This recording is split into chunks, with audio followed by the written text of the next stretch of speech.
Welcome to the Ultra Origins series, where we hear from runners who have recently finished their first ultra or completed a new distance. In these conversations, we celebrate regular people who are doing hard things. I think there's a lot we can learn from and be inspired by from people just like you. In this episode, we meet Cal Comided, a 19-year-old runner from New York who asked the question as he prepared for his first ultra marathon, the Sri Chinmoy 24 Hour. When he followed up that he had successfully finished with 87.5 miles, I invited him on to share his experience. Cal's story emphasizes the importance of mental strength, the power of community support, and the personal growth that comes from facing and overcoming one's limits. I think as I mentioned in my email, my goal with this series is to talk to people who are just starting out, or have maybe just finished their first ultra, or maybe just done a new distance. And my thought is that especially people who are new to this, they are closer to people who want to start this. So the people who are interested in starting can hear a conversation with you and learn something that could be really educational for them, because you're so close to them in your journey of running. Whereas I think the elites and the people, I think they're in a different level. And while they have stuff to teach us, I think that regular people are so inspiring to other regular people. So that's kind of the hope I hope that this builds that sort of a thing. And so far the conversations have been really cool. And I'm excited about how we're meeting all kinds of different people through this. And yeah, so that's kind of my hope, is we'll just have a conversation. I'm going to generally be keeping track of the time. There isn't necessarily a time limit, but I would like to get it less than an hour if we can. Mm-hmm. So a few things that I would address on that is, I think I very much agree with you how inspiring regular people can be. And a few of the things that really drew me to your channel, like I think the first video I watched was probably your recap of the Badger Mountain 50K. And for me, it was really cool to have a stepping stone in between me and these elite people, and see some real people out there working hard and enjoying it. And additionally, the tone of your videos really makes me feel like I already know you, even though I've just met you for the first time. So that's really nice for me, because I'm autistic, and one thing that can be hard for me sometimes is socializing with new people. But having that kind of baseline of your friendly smiling face from your channel is really comforting and like able to help me settle into it. So, and where we find you in this world, just introduce yourself to us, and then we'll talk about the run you did. Hi, I'm Calvin. I like to run. I like to walk even more. I love spending time outdoors, and I'm autistic. I only figured this out a few years ago, so there's a lot that I've been growing recently, and I think socially, in a lot of ways, I'm like 17 more than 19, so I've always succeeded academically and athletically, but there was a lot that I struggled with that I didn't get support for. So I'm only now learning how to put those supports in place for myself. Athletics has always been a really useful tool for me. It's always driven me and given me something to go after and given me confidence in myself. And I'm really just on a journey of rediscovering a love for the outdoors and a willingness to spend time with myself and push myself and be uncomfortable. Well, yeah, certainly ultras will provide you an opportunity to be uncomfortable. So you just recently completed your first ultra, but how long have you been running? Obviously you had to train for this, but have you been running for a while? So since the time I was very little, I played soccer, and for a while I was playing at a pretty high level and doing it pretty intensely. So there was some crazy stuff between COVID and puberty. Socialization was a pretty crazy deal going on, and it was a really competitive and kind of toxic environment doing travel. So I originally started running as a way to spend some time with friends and as a way to train myself to be able to run better for longer periods of time as our game lengths increased for soccer. And as I found that team and the whole environment of the sport was really toxic for me, I transitioned to cross country in high school. So my senior year, I ran cross country. I guess backtracking. I went to nationals my junior year of high school Oh, for wow. steeplechase because it's just a pain fest and no one wants to do it. So I guess that was a preview to the ultras, was just this super difficult race where you fall and you just have to keep getting back up. Mm-hmm.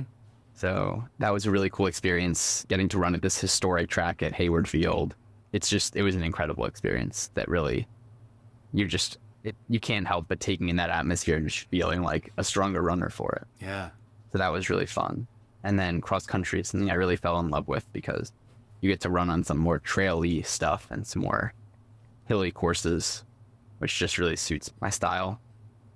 And yeah, from there, when I transitioned to college, I was pretty burnt out from high school.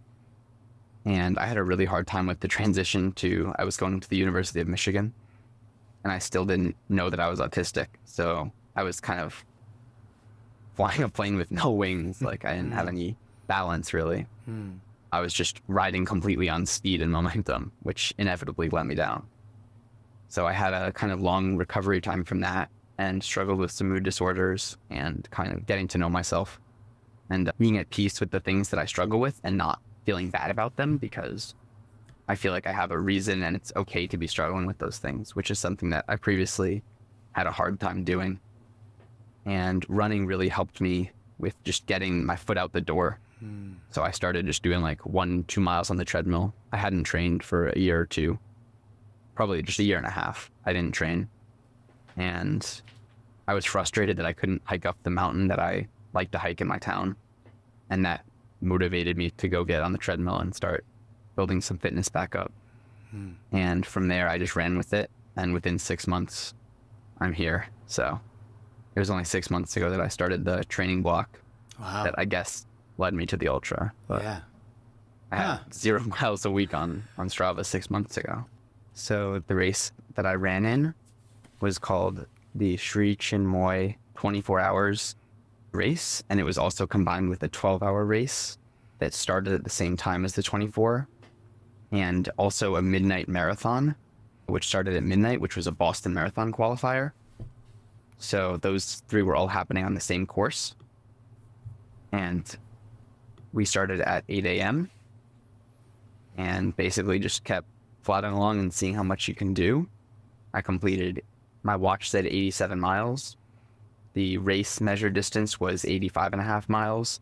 I think going to the bathroom and going to aid stations for water and my crew point all added up over the day. Yeah. So I credit myself with 87 because that's how far my feet walk during the day. Yeah. So, yeah. And before that, my furthest had been just over a marathon. So it was pretty cool to triple and then some my longest distance. And honestly, I just really enjoyed it. It was right in my backyard in a place that I go myself to train sometimes. And it was just a really good opportunity. And they're a really highly, I guess they have some really prestigious races that they organize, so they know what they're doing. Yeah. So it was pretty cool. So it was a loop, is that right? Yeah. So this was for me almost like a playground environment. I really want to get out and do 100-mile races. I know it's a big dream, but 200, 250-mile races. And there are sections of those races that are 30 miles, 25 miles without aid stations, unsupported. So this was a way for me to have a high level of support. And it was the first time for any of my crew members crewing. So I wanted them to not have to drive to different places and sort out all these logistics. So it was really a sandbox to figure out what worked for me and how I can set myself up even better to do these races that are totally in the wilderness that I really want to do. Oh, okay. Yeah. So, Cool. And it happened to be literally 15 minutes down the road. Like I run and bike to that place all the time. So Oh, that's very it was convenient. pretty neat. Yeah. I was very lucky. Yeah. Cool. Another part of the reason that I chose the 24 and not the 12 is despite the fact that I hadn't done anything like that and I didn't have evidence to back that up. And I always want to stay humble. I don't want to come off as bragging, but I knew that mentally and physically I could do a 12-hour race. Oh. And if the whole point of this was to really see what happened to me when I pushed my boundaries, I just wanted to sign up for the 24-hour one. And that was something where I didn't know if I could stay awake for 24 hours. So that was like what made me choose that one. I could have done the midnight marathon. I could have done the 12-hour, but I went for the big one. Yeah. So they're obviously by going 24 hours, you're going to be running through the night. Had you ever done any night running at all during your training or anything like that? So I remember I asked a question about this on one of your videos, and I think your response was a really accurate one. I had done a small amount of night running I say night running at like 8 p.m. to dodge the heat in some heat waves in Smart. some training that I'd done in summers. And I'd done some running in like very early morning light in winter, but I hadn't done any like full of the night running, and I loved it. It was incredible. It's wonderful. Yeah. Yeah, I think I remember that question now. Was my idea that because you were running a loop in a familiar place that it wouldn't be Completely. Okay, yeah, right. It was no problem. Was no problem for you. Where It's kind of of my eye. if you were in the mountains in a place that you had never been before in the middle of the night, that might be a bit more of a challenging experience. But you were in a very comfortable, familiar environment as you were doing your running. Which was part of what I was saying about this kind of being a playground opportunity for me to really just go after it. So I'm vaguely familiar with the Sri Chimoy running team. Are you a part of that organization, or this is just happens to be the run you chose for your first ultra? Completely happens to be the one that I first chose. I expected I might have to go pretty far to find a race, just because I didn't know if there would be too much stuff like right in my area. Right. But I got lucky, and it seems like they run a lot of races in the New York City area. It kind of makes sense. This is their version of upstate, which I don't consider it upstate, but anyone from the city would. So, yeah. Back in, I think it was late 2018, had recently finished my first 100-miler, and I was starting to think about wanting to get into the 200-mile distance. And it was still just an idea, but I think it was strong enough an idea that I knew I was going to eventually get there. But I went to a screening of a film called 3100 Run and Become. Are you familiar with this? Yeah. I haven't seen the film, but I'm familiar with the race, and I've read up a little bit about it.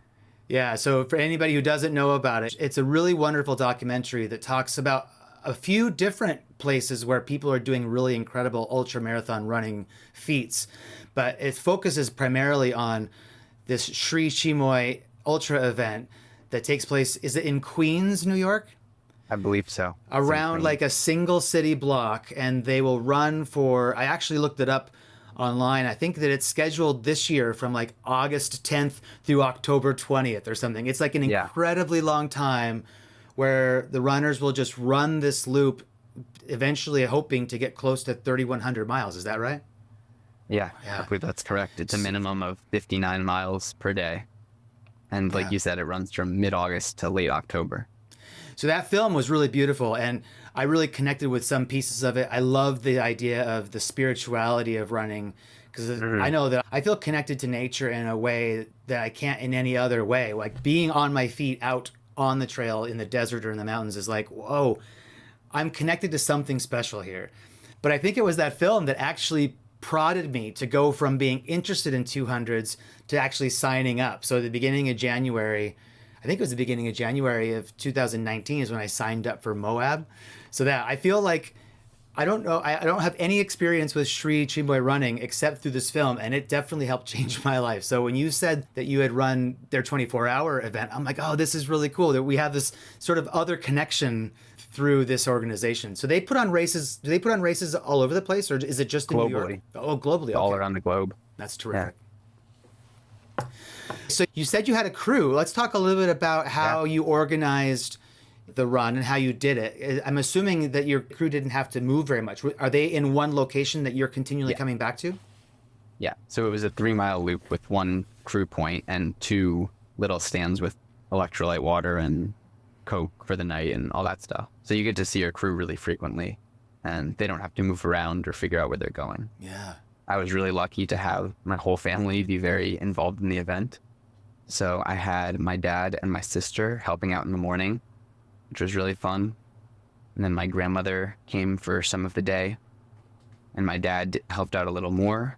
And then I had my mom for the entire night shift because that was the time where I was going to need some mama. Yeah. Yeah, it was amazing. I had so much help from them in the preparation coming up to it too. We were all learning. We were all figuring this stuff out together. Like an issue of how do you get boiling water there to make yourself a meal, like all this stuff. So it was really incredible having my crew there, my family. They did a really good job supporting me and keeping my mood good and giving me everything that I needed to sustain myself and not making me have to think and plan during the race, which is a really important thing. I'm sure you would know from like just a focus standpoint. Yeah. It can really take you out of the zone if you have to be planning all this logistical stuff while you're trying to run on some, I know I wasn't running on trail, but it can just be like a lot to manage. So if you have someone who's taking care of that for you, it makes so much of a difference. Yeah, that's one of the reasons why I find having a crew is the benefit is so great. It's nice emotionally to have someone that you love that you can come back to the aid station to see, but it's also really nice when they really offload some mental thinking. And as the runner, it's nice to only have to think about running and let them kind of figure out some of the other stuff for you. So yeah, I agree with you. It is nice to offload that to them. Yeah. With the 3 mile loop, I'm curious did you carry anything with you around the loop? I almost think you could get away with being almost equipment free. Right. So some people very much so went with being totally equipment free. Some people had running belts on, etc., stuff that was a little more minimalistic. In my personal case, because I only started running and figuring all of this stuff out, and also being autistic, I have like pretty rigid systems that once I figure them out, I can be really, really proficient with them, but it can take me a while to transition systems. So I was wearing an 8-liter Salomon Adventure Skin. And what I did is I had set different amounts of water depending on the time of day in flasks. So I didn't have them full all the time. And so I had my 2 soft flasks in the front. I had 1 gel and 1 snack, and then an extra of each as a backup. Okay.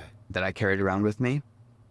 But I didn't carry any clothing or any water bladder because, like you said, you really see your crew very often and you don't need to take that much out with you. You can pretty much get away with not carrying very much. And I think that I don't plan on doing another similar race, but if I were to do a similar race, I would have at the most a running belt with them 250 flasks because you don't need that much. Yeah. Yeah, right. So but it was also a good way to plan for doing longer stuff where I won't see my crew as often. Yeah, well, I think it's smart if you can kind of use an event like this as an opportunity to practice even greater goals. I mean, it's good that you're able to work within the parameters of this thing and run the loops or whatever, but also just sort of practicing with having more than you need just for future. I think that's a really smart way to go about it. Yeah. Did you practice on this loop with your gear ahead of time, with all your nutrition? Like, did you set out with a nutrition plan and a fueling plan that you practiced ahead of time? So I didn't do this specific loop and do my fueling plan, but I had a pretty good idea of the loop. I've been around it before. We have like a turkey trot that goes around it, so it's a pretty familiar area. However, I did do a lot of planning and a lot of training runs with planning to do the same fueling that I was going to do during the race. So I could kind of train my stomach to that and be used to that. So there was a marathon that I ran just like by myself. And then I did a trail marathon as well, where I ran out of water and therefore I couldn't get down my food, which was a problem. But I learned from that. And since then I haven't had too many times where I'm totally out of water. I'm sure it'll happen again. Yeah, it probably will. I'm glad that you called it that you learned from it, because I think that's what these things often are, just learning experiences for the future. But as you noted, you may often make the same mistakes. You may forget that you had that problem before. You may need to be reminded. Yeah. You said you talked about the gels that you were carrying and the hydration in the bottles. Was that stuff that you provided on your own, or were you using race provided stuff? Yeah, so the race provided water and a Scratch electrolyte mix and some Coke. And they had some normal ultra food at some intervals throughout the race. For the most part, I relied on my own food. I think the food that I took from the aid stations was watermelon which was an MVP for me, and some PB&J squares, and that was about it. But for my own fueling, I brought goo gels, which I just ordered like every single different brand of gel that I could find, because I know that I need to find what works for me and what will enable me to go. So I'm just going to be in that testing phase. Yeah. The goo gels didn't work too well for me. After about 6 hours, I stopped being able to follow my plan and take them down, which makes sense. The longest that I'd done in training was about 6 hours, though. Yeah. It started to be a struggle after that, but I was pretty good with some of the Stroop waffles from Goo. Those gave me some good energy, and eating a lot of bananas and watermelon. And then additionally, for my solid food, there's the company called Huel that makes some adventure foods and some other products. And those work really well for me for backpacking, for ultra running. It's something that I can keep down that gives me energy. It's hot food. And most importantly for me, being autistic, it's something that I'm familiar to and I know that I can eat without problem. So that was my eating plan. And then in terms of hydration, I had my own Noon tablets that I was putting into bottles. But again, similarly to the Goo, I have a whole different list of hydration product that I'm going to try now to really figure out and hone what works for me. Yeah. Yeah, and you might find over time that what works for you is an evolving list. Some you might find that you like Noon for a while, but then you like it less, or your body tolerates it less. Yeah, it's smart to be trying different things all the time. Yeah. Let's talk a little bit about the training that you did to get ready for this event. Tell us what your schedule was, how you came up with your plan, or if you worked with somebody for a coach type thing. Yeah, let's talk a little bit about how you trained for this event. So I'm definitely my own coach. Okay. The plan, I guess the best way to approach it is really from when I started running again, which is mid-January. It started off with 2 or 3 miles on the treadmill, then just gradually progressed up to and then the treadmill is so much easier than running outside. And it's, from an anxiety standpoint for me, it was really comfortable to know that if I'm really having a problem, I can just step off and be in my bedroom. So I started getting that up to like 8, 9, 10 miles, started pushing that to like 13, 21.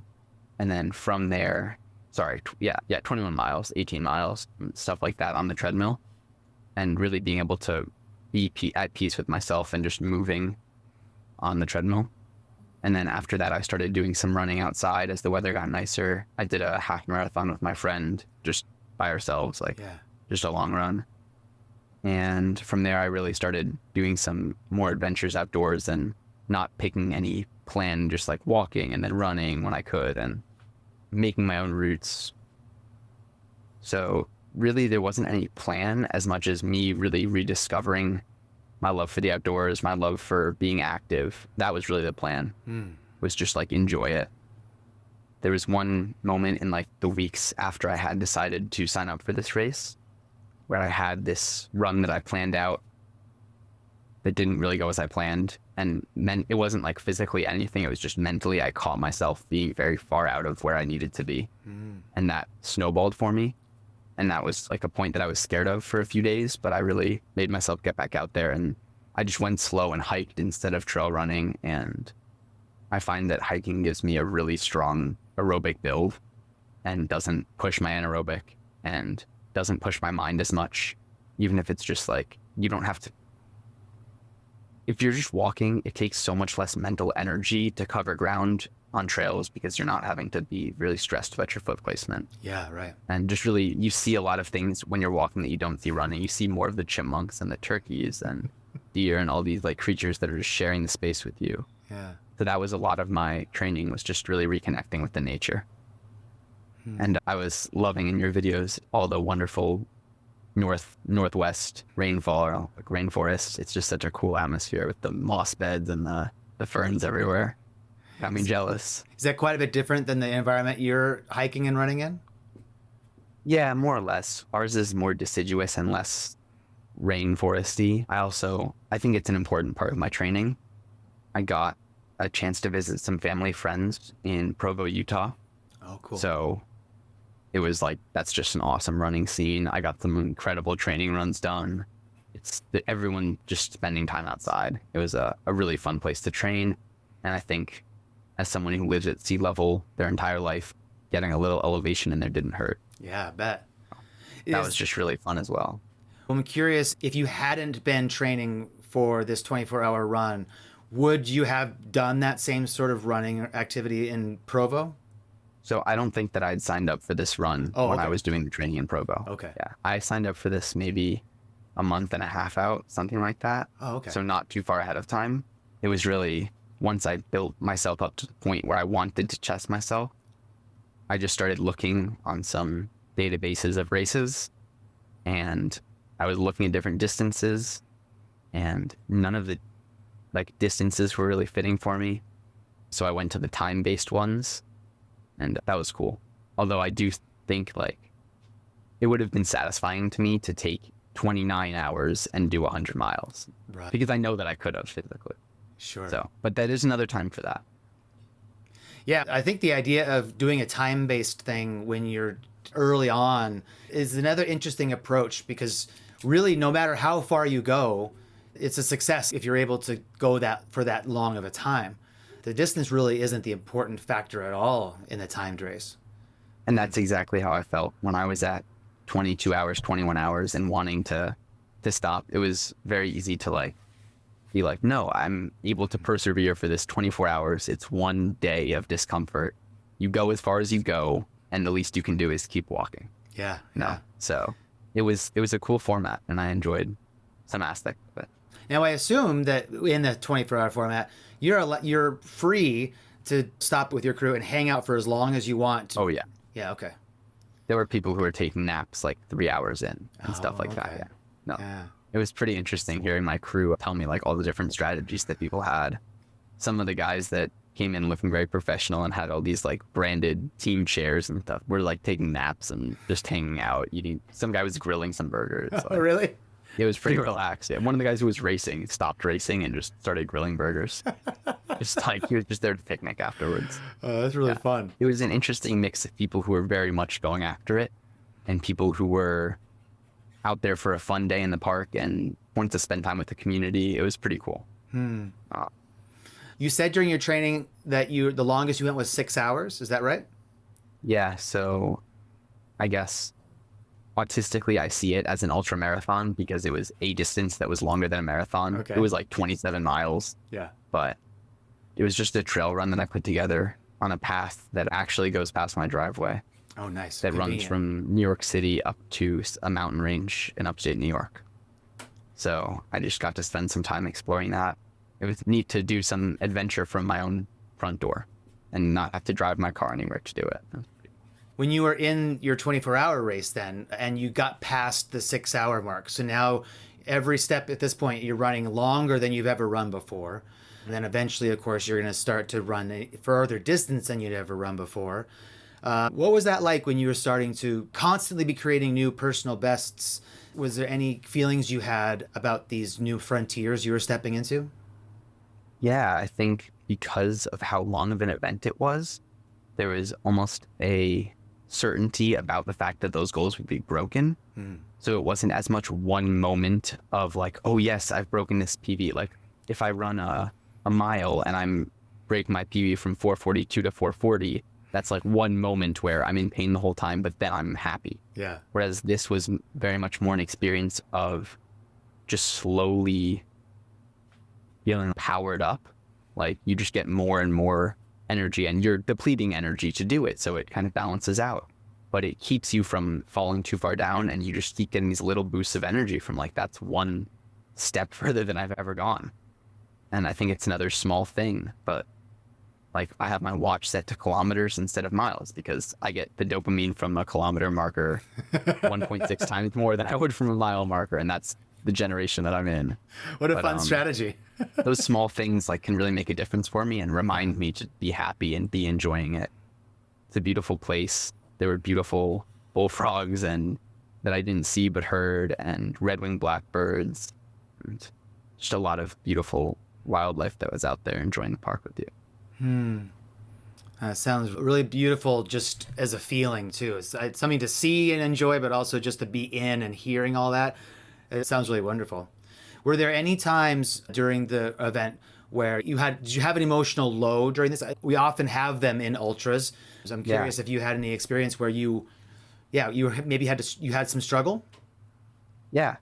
So I think a lot of the time, what was really a strategy that worked for me was everyone's very spread out across the course of this loop. But because it's a loop, you are seeing people all the time. Mm-hmm. Whereas on a 100-mile course, if you're up in, say, third place, like you're not going to see anyone else. Like everyone's either ahead of you or behind you. Yeah.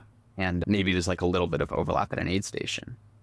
And I think that really helped me because whether it was someone who was at an aid station with waters or another runner or even one of the runners from the other races, like the Midnight Marathon, being able to share some positivity and encouragement to someone else made me feel a lot better and got me out of those emotional lows.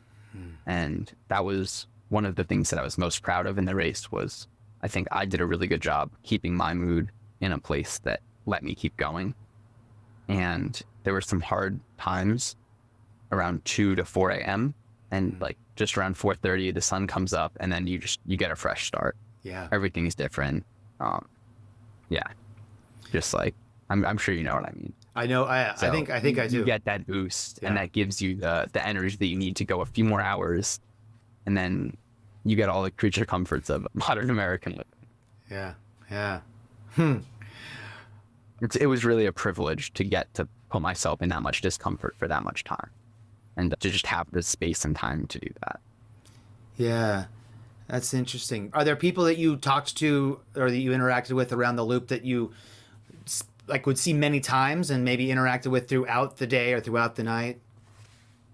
So there were a few people who I ran 3/4 of a loop or a loop with, including someone who was in the Midnight Marathon and not the same race as me, which is cool because we just happened to be in the same place at the same time and get to share some moments.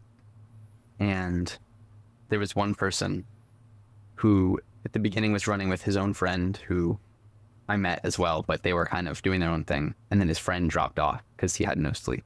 Mm. So going into the afternoon and night, I was running with this guy a lot and walking with him a lot. And he was pretty far in a pain cave from this muscle thing that he had going on. So I was kind of just trying to keep him going, but also knowing that for me, being around someone he did a really good job being positive, but after a point, he was just suffering and needed to just suffer.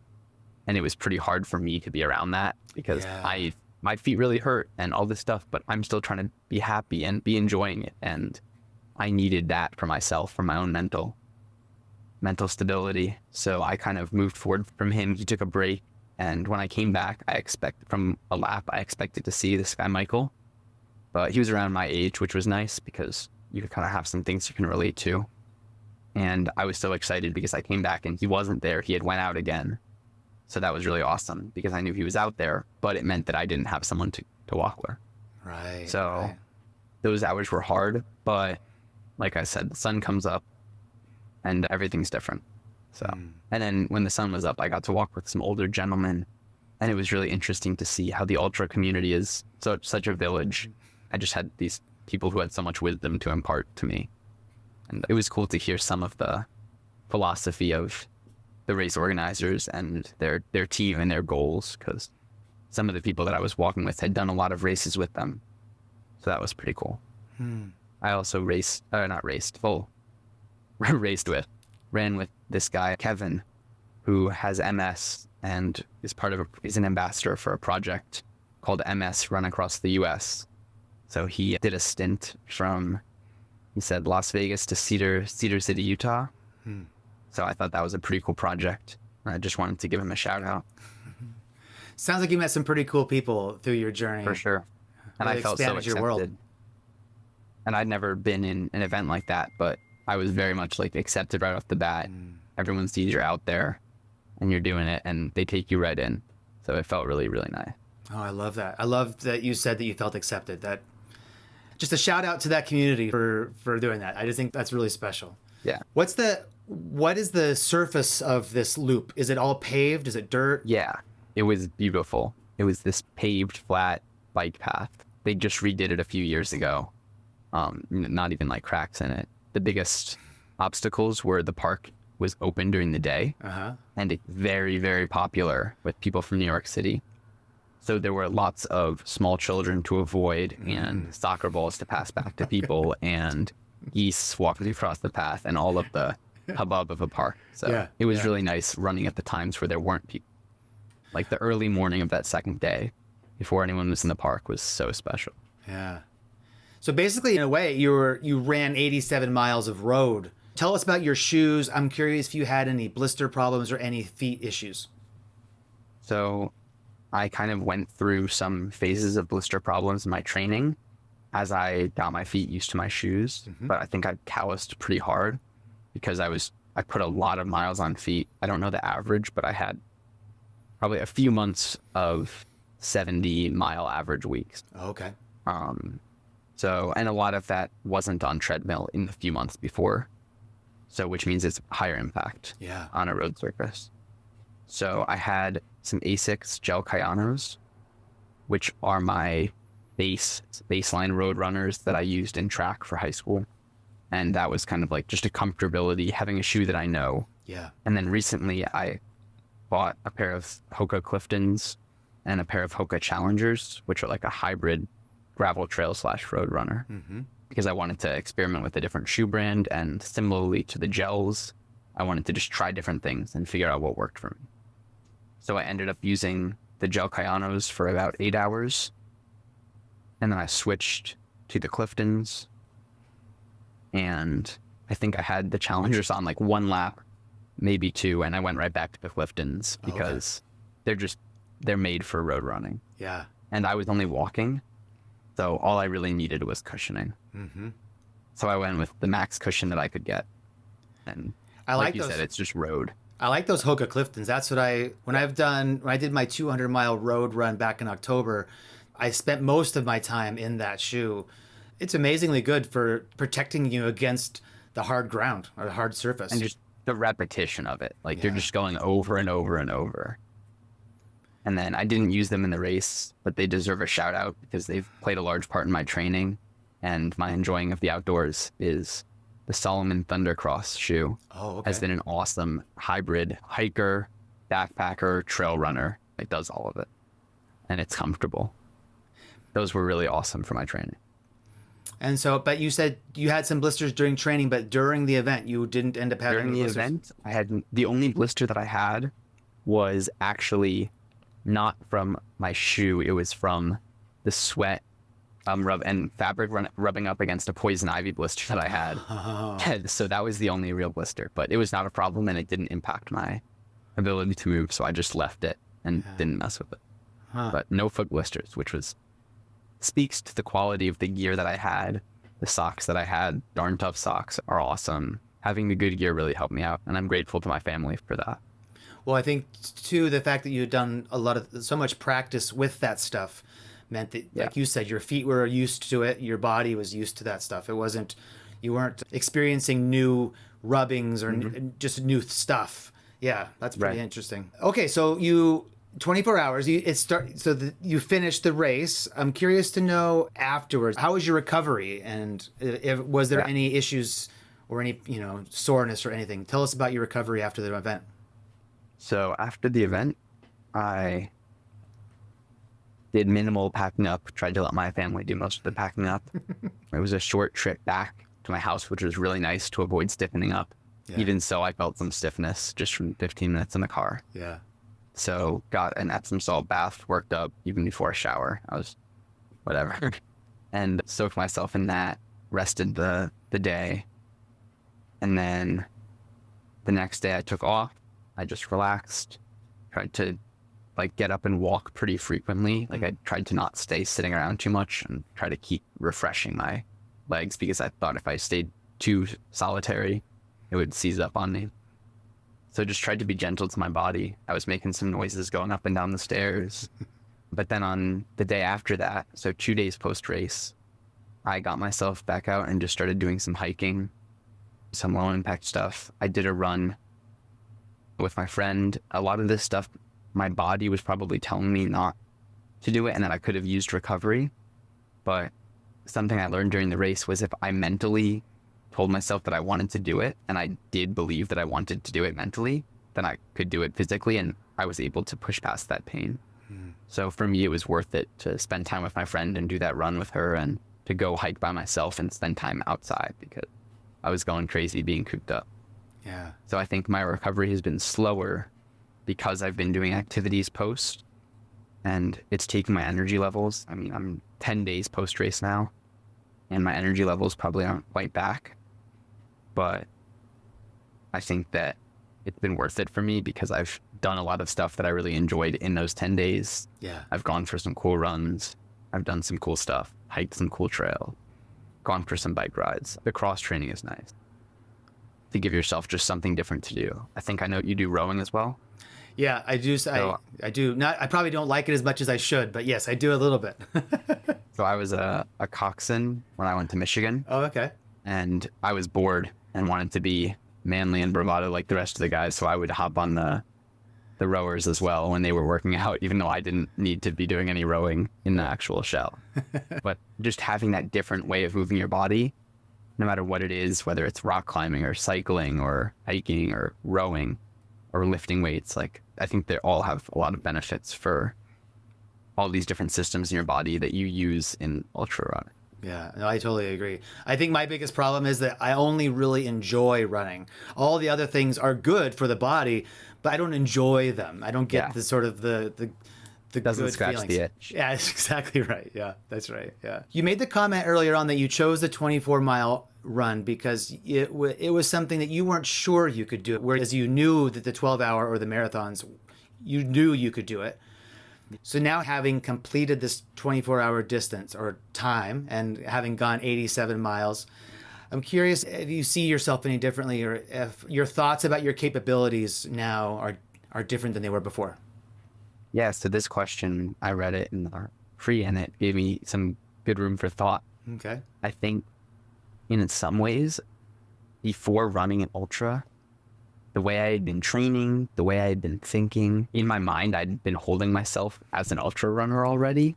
So in some ways, it didn't, because I was already kind of running with this crazy confidence and belief, which it kind of contradicts my desire to be humble. But I also think that it's really important for me personally to be very confident in myself and my ability to be incredible. And I think there's room for both of those things in balance. So it does give me a lot of affirmation and evidence to back that up and really reinforce that. So when it does get tested, when that ability does get tested, then I'll have some stuff to back that up. So I think in a day-to-day sense, it doesn't, because I've kind of held that mindset. But I think that in a larger life picture sense, when I am in difficult times and I'm not in an easy time, that it definitely will help me see myself differently and keep me from selling myself short. So I think in a lot of ways, yes and no, that question. Yeah, I think that's interesting because some people say fake it till you make it. You saw yourself as a powerful ultra runner before you were, but having but sort of putting yourself into that pre-visualization sort of helped get you there. But now you actually have the evidence that you were right all along. Totally. So maybe you aren't actually all that different. It's just that now you have the proof that what you saw yourself as is real. Like this is, Yeah. I like that And too. I think it's, like you were saying, could happen with what works for you nutritionally. I think it's always evolving. Like I'm always getting stronger and growing and learning and reinforcing some things and trying to break other things. So I think it's really this like evolving scale where as I add more and more evidence in favor of my awesomeness, like I can just really buy into that mentally as well. It can be hard to believe that we're awesome. Even if we have all the evidence in the world, sometimes maybe we don't necessarily believe it, but I like what you're saying. You're giving me some good things to think about too. I mean, I've had a lot of struggle with mood disorders and not thinking I'm awesome. And it's really hard to see when you're in that not great place, but that's the only way that I can do it is by just like convincing myself to be happy or like be enjoying it. Yeah. It's like the only thing that works for me. Yeah. I like that. I'm glad that that sort of mind game you played with yourself was successful. That's really cool. Like a Jedi mind trick. That's exactly right. Yeah. Would you recommend this format to somebody who is starting out, to maybe considering their first ultra, and maybe instead of going after a distance thing, would you recommend this concept of a looped timed course? That's a really interesting question. I think that I have a lot of experience with athletics and not as far distances, but you have to be willing to be in a lot of pain for something like a cross country race. So I kind of have some ability to keep pushing through that discomfort. And I think that for someone who might struggle a little more with pushing their limits, it could be hard to see a crew every 3 miles and have this option to just stop. Yeah. I think that a lot of people, like, if there wasn't a crew station, they would have kept going. But because there's the crew station, they'll stop and take a nap, or they'll stop and get their food or whatever.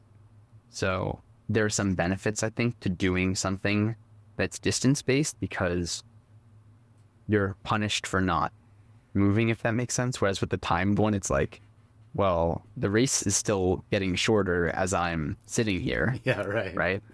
So I think it really depends on the person and their motivations. I know for me, it worked really well because I was able to also set a distance goal for myself and understand that goal probably wasn't going to happen, but it was something to shoot for. So my goal was do it like backyard style, try to hit 100 miles in 24 hours, which was the lofty goal. But I'm glad that I set that, because if I had only set a goal of 75 miles, maybe I would have stopped after 75. Yeah. So I think that the timed race was really good because there was a huge sense of accomplishment in the fact that I was able to stay active and stay on my feet and stay walking for 24 hours.